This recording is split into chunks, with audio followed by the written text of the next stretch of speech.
Sure, and I wasn't planning to talk about the pandemic, but we're not only surprised, we're unprepared, overreacting, not knowing how to react as a group, as a economic system, political system, shut down everything, um, and creating vaccines in the last moment. Um, and all this happened because we are surprised. As you said, it's like, oh, uh, the pandemic still exists. It was 100 years earlier was the Spanish flu, right? Yeah. It's like, oh, we manage everything. We have vaccines. And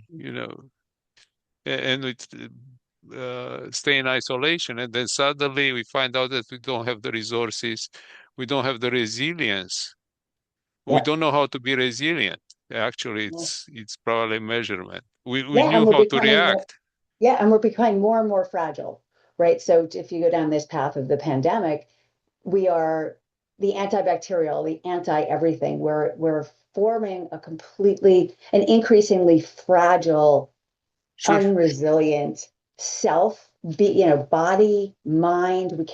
We can't take hard stuff. We can't, everybody has to be a winner, and be given a trophy. I don't know if those days have passed yet. I think we're sort of moving past that people, aren't all called in some way the winner and just for showing up. Like the fragility of our bodies, our minds, our Mhm. spirits, our soul, Absolutely. all of it, as well as our environment and our systems, like all of it. It's Well, it's the path that we have to I reverse. can boil down the virus and the lack of ability, or we destroy the ability of our immune system to learn, Yeah, because that's yeah. that's how we react. We don't need to write a thesis or something to react to be resilient, but we sort of went against the nature by creating actually this non-learning environment, right? Everything is sterile, and eventually anything that it's outside that space becomes a threat to our lives, to our physical And integrity. if you take that to food systems and other supply chains, you've got, if you just look at the food system, you've got monocropping and you've got factory farming. So without the diversity, which we learned in investments, that you need diversity, right? So I don't know how we haven't managed to pass that on to other systems that we live in. But you've got, you have to kill, literally kill, like a zillion of a zillion cows, a zillion birds, a zillion. I mean, like it's insane that Mhm. because we're so fragile, we can't handle any bump in the road. So we did better when Indonesia, the tsunami hit Indonesia. You know, I can't remember the year.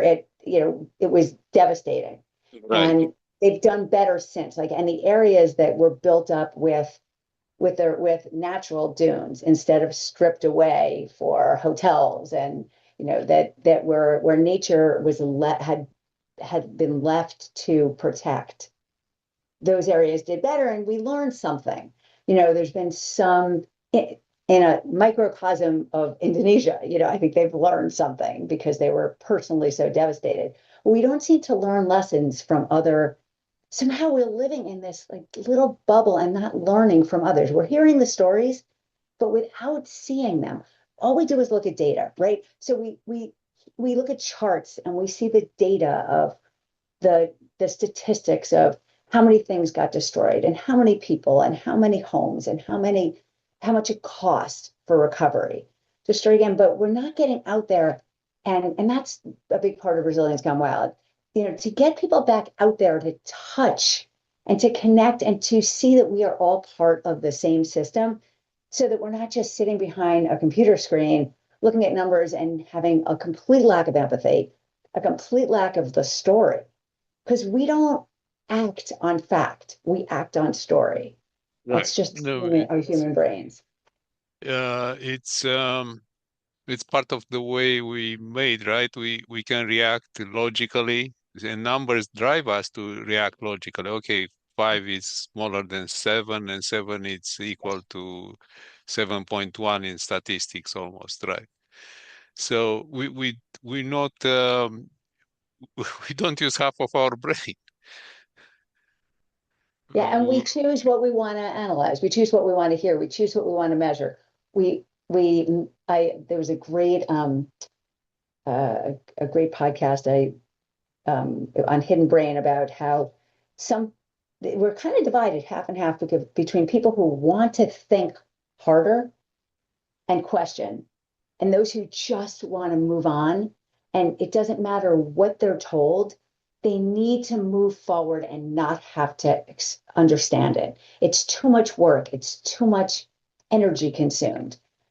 Absolutely. Something spurring you on that? What? Well, yes, it boils down to entropy, right? So you consume energy to put order, and this is when you do research, your brain has to work. And Yes, yes. I'm not sure if it likes it or not. I'm talking about me. But the the point you're making is very important, actually. And I don't know if we because of the emotional part, which is actually in the tools and in the environment we are now. TikTok is, for instance, purely emotional. Dancing cats, great, but it's emotional. It's not something you want to try with your cat if you have one. And the point I was trying to make on this, it's actually, I don't think it's 50-50. I'll be glad to say it's 20-80. It's Pareto, because we see effects like crowd effects. I was reading recently an article about how crowds are actually less intelligent. The IQ of a crowd is Well, less than the IQ of the individuals, as opposed to what we were educated that the crowds have a better IQ, they can judge better. uh, Biologists and neurologists seems to disagree with that, for instance, and that circles back to sustainability and resilience, what we were talking about. And how do you see, to sort of move past this wall that they build on your side, on your seaside? How can we look at resilient frameworks? Let me put it differently. What nature teaches us that we decide not to learn? what does nature teach us that we decide not to learn? I think what we've seen in research of nature is the difference between an animal that lives in a solitary life and one that Hmm. lives in a communal life. And if you look at an octopus, which is considered the most brilliant non-human that exists on Earth, it's actually an anomaly. Like if you put that aside and you don't try to understand the octopus, and you look at other solitary creatures, typically um, they're not as resilient, and they're not as stable, and they're not as considered intelligent. They're more instinctual because social structures, social interaction, community decisions versus solitary egocentric decisions. If you make decisions about how I want to be happy versus how we can all be happy together, the win-win-win, then Right. you end up with much shorter term, unresilient, more fragile steps forward, right? So if you can reverse that and you can wake people back up to seeing nature as a system, as a community, as as a as a balance of movement, a fluid Right. balance, then it would wake us all up. But we're so stuck on, and when I got about 6 or 7 years ago, I sort of headed into this field, and the reason what hit me really hard, and what drew me to positive psychology and trying to change behavior, was that much of the content out there that was being thrown at people, and this came from the history of positive psychology, which is about 25 years old, that it was all about me being happier. It's all about how can I be less stressed? How can I be happier? How can it's all about it became all about the me. How, learn about yourself, learn about and improve yourself and improve your own. And we've forgotten and we've lost track, and that's what we need back is the Uh, movement of community so that we can all thrive together. Because nature does that. Like the system thrives and flourishes together. It doesn't thrive in individual. They need each other. And we have lost that. We have lost the sense that it's not just about me, that it's about us all being here together and we're all better because of it.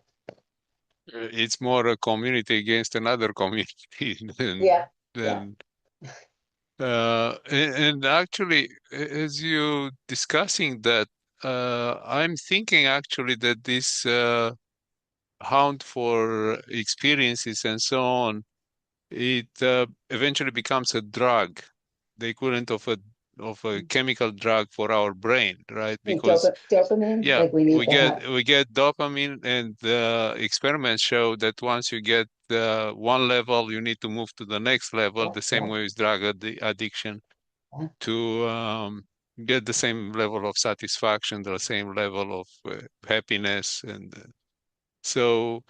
Um I think we learn how the nature creates this kind of, but we didn't use it properly. We know it. We have, but happiness is not to increase the dopamine, one dose at a time, right?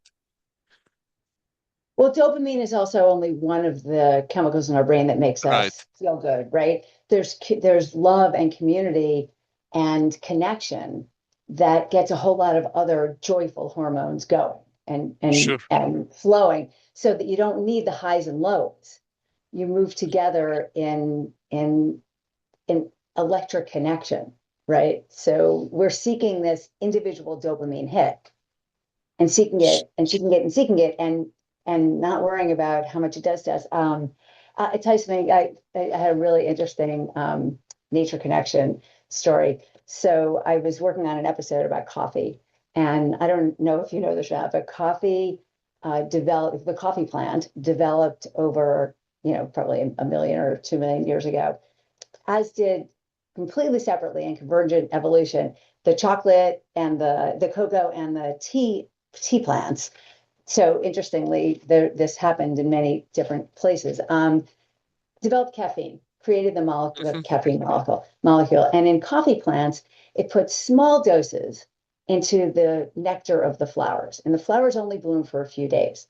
And in those few days, the coffee plant needs to do well and to be its part, make it, serve its role in the ecosystem to flourish. It has to get that pollination to happen. And it means that Absolutely. the bees have to want to come back and come back fast and stick around. So the little bits of caffeine, it turned out, got the bees and other pollinators kind of happy, right? Like they liked it, and it improved their memory and it improved their mood, and they stuck around a little longer, pollinated a few more flowers because it's a lot of small flowers that each develop into a cherry, and they remembered how to get back. Like it boosted their memory. But in the leaves, and when the leaves dropped, it fell to the ground, the soil around it, there was extra strong doses of caffeine shoved into the leaves, and caffeine at a higher dosage is toxic. So the Yes. animals that were eating the leaves didn't like it because it was bitter and were getting sick. So they stopped. They learned not to go after the coffee plant. So if you think about the dopamine hits, right? Like a little bit of a good thing is a good thing. Too much of a good thing, I mean, that's a classic line, right? Too much of a good thing is not such a good thing. And we need to learn from that, but we're not learning. So in terms of a great lesson from nature, moderation. Like we need to be able to say enough. Like we Yeah. have so much trouble with the concept of enough. I'm not enough. You're not enough. It's not enough. I need more. I need to be more. I'm not good enough. I'm whatever. So that's my I'll make a simple observation first, and if you want not enough, it's called GDP, right? The Yes, whole world goes, GDP has to grow. GDP has to grow. It's not growing enough. It's not growing fast enough. It's not diversified enough. And it is this almost obsession or really obsession with growth. yeah, I was also going to observe of your fantastic example about coffee, and I'm a coffee. I don't know if I want to confess in camera, but I am addicted to coffee. I need 2 or 3 espressos a day to function. And I was imagining the little bees working an extra hour because they can stay awake longer and they are energized. right. And but the system is imbalanced, right? So the bees actually get a boost of happiness. The theory is that like they're enjoying it, and that's why they're sticking around. They're not being, yeah, fenced in. They're like, wow, this feels good.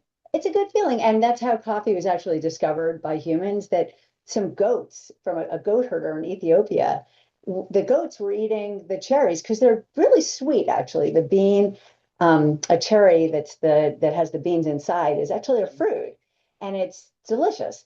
And the goats were eating it and they were getting very happy and bouncing around. So the goats were like, Happy hey, goats. I'm a goat. No, And then they, but it's exactly. This is a full lesson in sustainability. So many characteristics for a tree, right, which we think is defenseless to survive. Definitely, having sweet, it spreads the seeds, right? The goat will go around and spread it at a certain distance, which means the in the ecosystem there is a growth factor. yeah, yeah. Yeah, it all works and there's everybody benefits and it's a regenerative system, right? So it's growing, but it's not growing with the goal of growth. It's growing with the goal of well-being, of a And system that stays healthy, that's in balance. It doesn't mean it's ever exactly in balance because the lion's going to eat the antelope. So there'll be one less antelope and one more lion probably because they'll have the strength to procreate. But right, but but there is still a overall, balance, right? If there are too many antelopes or zebras and so on, eventually will be more predators, right? Wolves and yeah, lions and tigers and so on. And then if the ecosystem contracts, right, there is a bad year for grass, for instance, and these herbivores cannot survive, there are less lions. So that goes back to the sustainability and resilience. The resilience is it's a mechanism. And by the way, we're talking about system thinking. These are very large, very complex. I would go and say beyond human comprehension on how these large systems work and what are the interdependencies. We have some nice charts and graphs on how to model it, but if you compare, right, we talked before about comparing the inside out analysis with outside in. What we mean by inside out is the analytical part, right? We're looking from inside the system and trying to map it. And looking from outside in, we have to look from ecological lens. Would you share something for our audience? yeah, I mean, one of the things that is very present and for me is the lack of connection with natural cycles, with natural patterns, natural rhythms. And if you think about the inside out and the outside in, we try to build a system that is fenced in, that is immune to any natural influences so that we can control time and we can control behavior. And it doesn't work that way because we are still part of nature, whether we understand that or not. We are a being, a natural being that has a need for natural cycles. We have the need for sleep, a certain amount of sleep in a certain structured way. I mean, we need to have a certain quantity so that our brain can go through the cycles that it does. Like we can only control so much without the resilience breaking, like the well-being breaking and the capacity to be resilient and handle hard stuff for so long. So you've got this attempt to treat humans like machines that don't have natural cycles. And if we could break through that wall and bring back an understanding of the need that humans have for this natural connection for basic well-being, then we would all be healthier, we would all be more resilient, and we'd be able to have, things would just be more in balance in our overall systems. So that's my outside in offering of the day. Thank you. Thank you. And right. And again, we don't have a understanding of our own limitations, right? Because we build these walls, we say, okay, we control what's inside the wall. And inside the wall, for instance, it's AI. And if you talk to AI scientists, some of the um, even Nobel Prize scientists that invented these methods, these mathematical models and computational models, they say, well, it creates its own world. We don't control it. So inside our wall, we have things which are not controlled by humans. We talked about viruses. We talked about AI. I don't want to put them in the same sentence. They are not equivalent. Not yet. Well, AI can control viruses, can also find vaccines, right? Antivirus, if you want. Yeah. But again, we have this um, obsession with technology and the fact that we can innovate, we can always grow. People will want more and more, and as a result, we have this growth, and we forfeit resilience in the process. We forfeit the ability, the sustainability that we talked about it. Yeah, I And mean, to me, it's fragility. It goes, you're either moving towards resilience or you're moving towards fragility, and that's if we look at it on that spectrum, um, that we need to think more about how we can strengthen ourselves so we're less fragile, and that will lead to greater resilience. Us, our systems, our walls, and our ecosystems.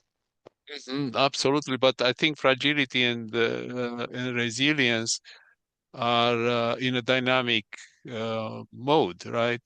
Because as we try to reach higher resilience, we increase fragility. It depends on how we and what we're including in the formulas, right? And it depends on what we're putting into the system in the analysis. And that's the problem with AI. I mean, if there's this question of how much control we have spoken by the inventors of AI. How much control do we still have? How much thinking are they doing on their own? And I still and it's been such a short time. Like, and the reality is that it's been like what, 2 years, 2 or 3 years since this all started, where we were influencing the expansion of AI's thinking.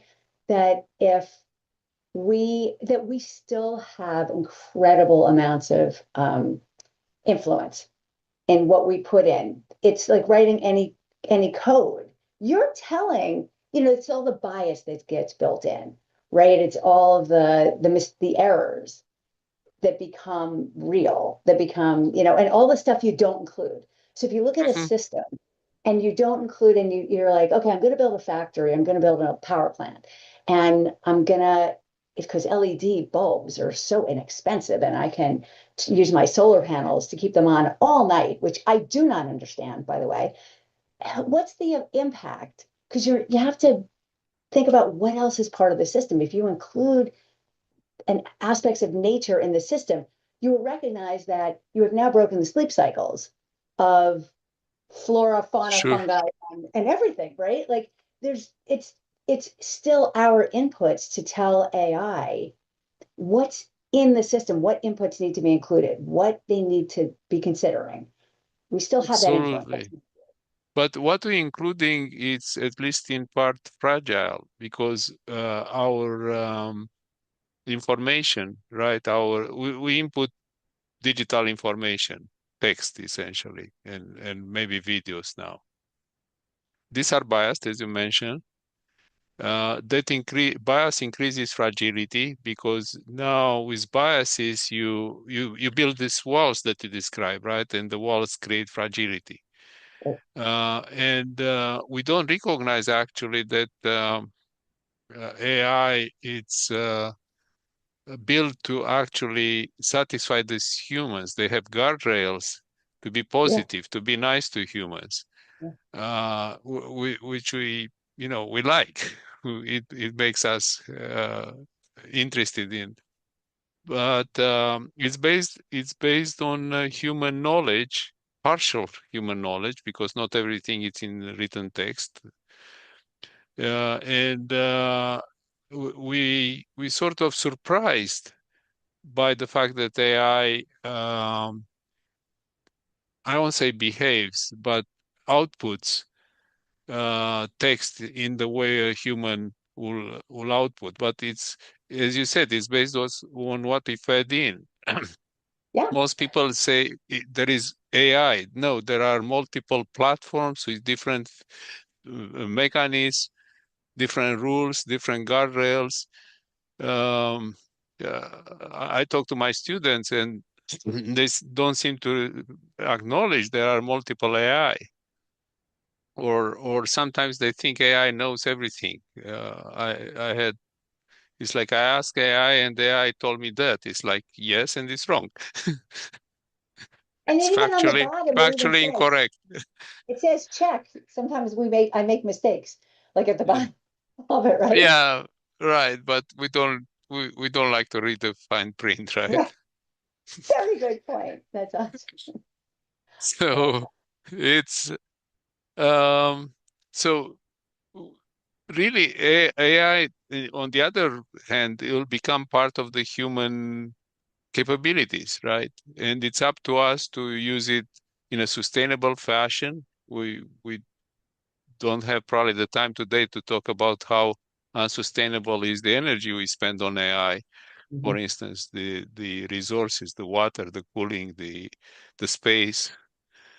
Um, and we sort of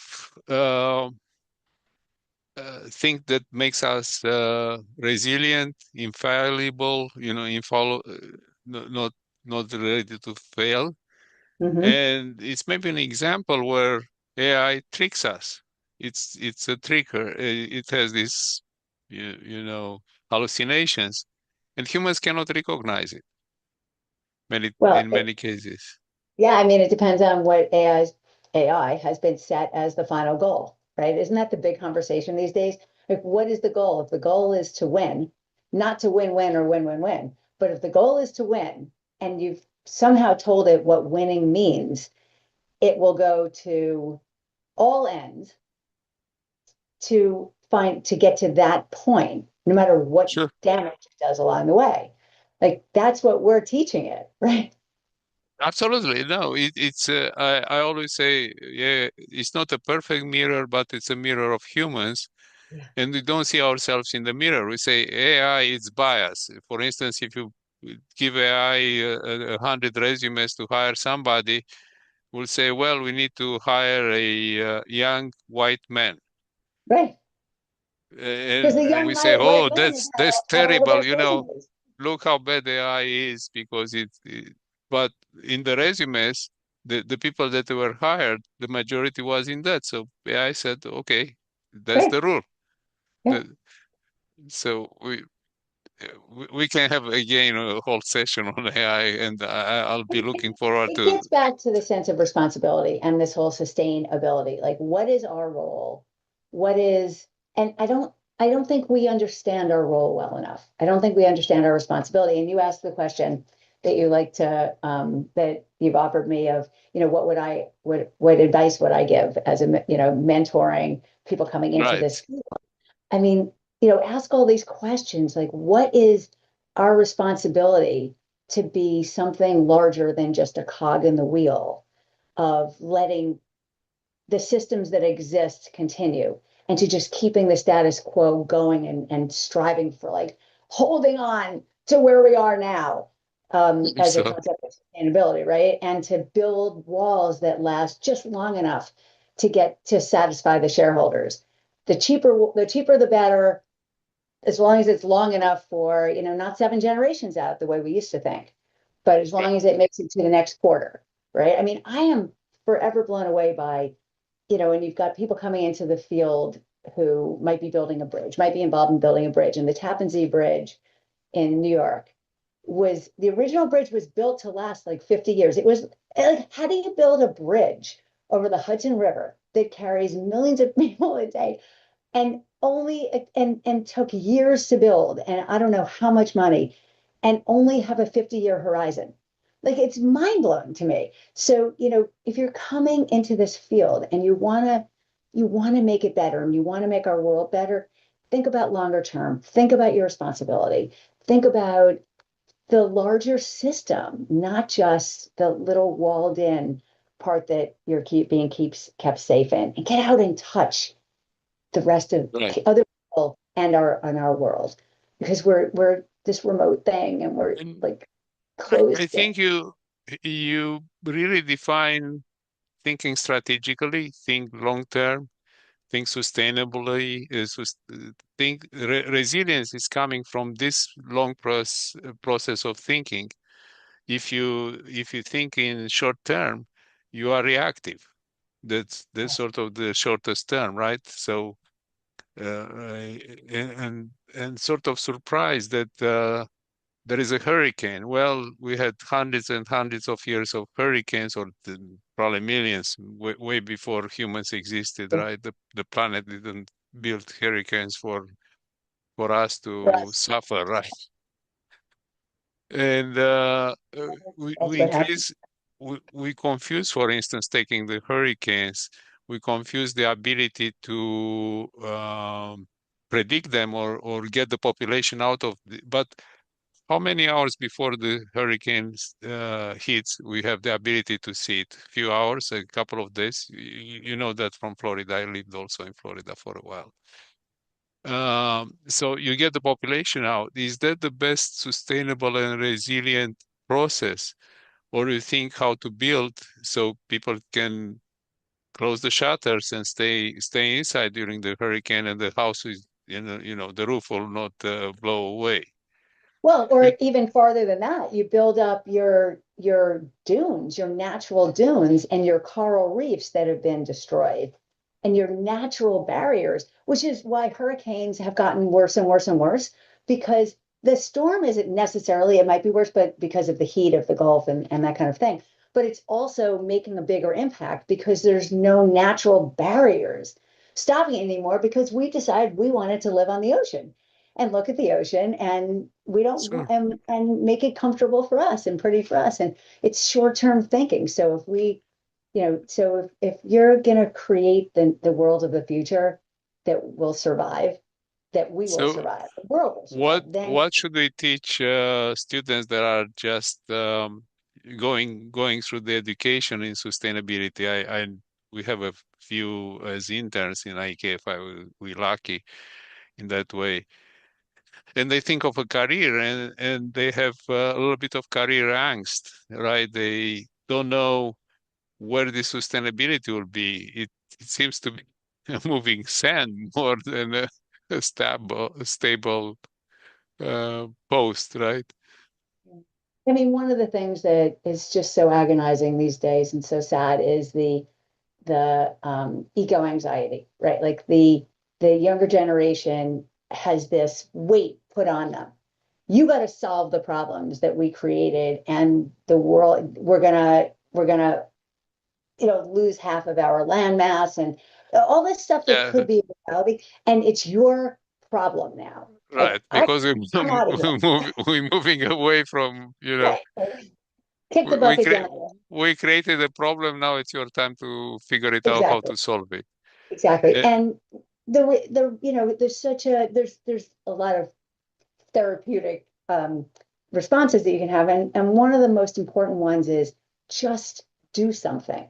Like sitting frozen, which is what we do when we're in negative catabolic energy. We cannot be creative. We cannot, when we're sitting here in a space of woe is me, I'm the victim, then we cannot act. We freeze. It's Exactly. the flight or fright, right? Flight or Right. fight or Start from or present fright. and go to the future. Don't start from present and go to the past and trying to find the, who done it. Yes, it had been done by many that was very bad, but But just just do something.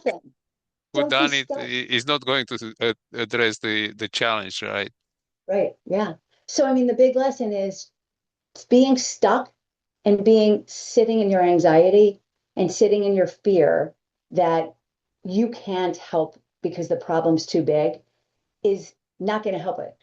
Every Uh, every small step makes a difference. Every single project is the beginning of something, is a model of something, is some movement forward it, that we need. So do something, get out there and it, touch nature and do it's an something. excellent advice, and you reminded me about lying flat. I don't know how to say it in Chinese, but there is a whole culture or subculture in China and probably everywhere else of the young generation saying, "Okay, just watch your preferred TikTok, and that will keep you happy." And It's hope for the best. Hope is not a strategy, right, right? or Because isolate yourself, even not even hope, right? Because I don't use TikTok to know right, enough, but I don't think exactly. I don't think TikTok it's exactly a library of human knowledge, right? Or human no, and it's putting info. blinders on. It's Right, really exactly, trapping yourself in a exactly, bubble. Yeah, exactly. Putting blinders around your brain. yeah. Well, Jessica, it is a tremendous pleasure. It's been I fun. want Thank you. to thank you for taking the time to visit with us today. For our audience is to make sure to tune in every week for a new episode of AKFI Actionable ESG Talk series. You'll gain new perspectives on how to mitigate risks and create value by integrating ESG and digital transformation. And until next week, goodbye from Manuel. Thank you so much. It's Thank you. it's really so valuable. Thank you.